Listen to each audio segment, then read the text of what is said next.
ഗോക്കടവിൽ നിയന്ത്രണം വിട്ട കാർ മൺതിട്ടയിൽ ഇടിച്ചു തകർന്നു. ഇന്നുച്ചയ്ക്ക് 1:30 അപകടം നടന്നത്. അപകടത്തിൽ കാർ യാത്രക്കാർ പരിക്കേൽക്കാതെ അത്ഭുതകരമായി രക്ഷപ്പെട്ടു.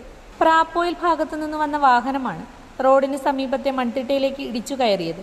അപകടത്തിൽ വാഹനത്തിന്റെ മുൻഭാഗം പൂർണ്ണമായും തകർന്നു.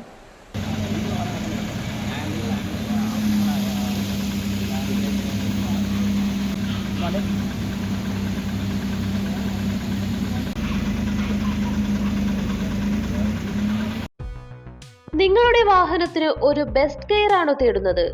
Wheel alignments, balancing, tyre and puncture service, nitrogen air, car wash and undercoating, used and resoled ടയറുകൾ, ആധുനിക അലൈൻമെന്റ് സൗകര്യം, വീൽ കപ്പുകൾ എന്നിവ ലഭ്യമാണ്. ഇനി അർബാന മുതൽ JCB വരെയുള്ള ടയറുകൾക്കായി തേടി അലയേണ്ട. മലയോര മേഖലയിലെ ഏക കമ്പനി ഡീലർഷിപ്പുള്ള സ്ഥാപനം saint Mary's tyres and service centre. സുരക്ഷിതമായ ഒരു യാത്രയ്ക്ക് നിങ്ങളുടെ വിശ്വസ്ത പങ്കാളി. പുതിയ പാലത്തിന് സമീപം, ചെറുപുഴ.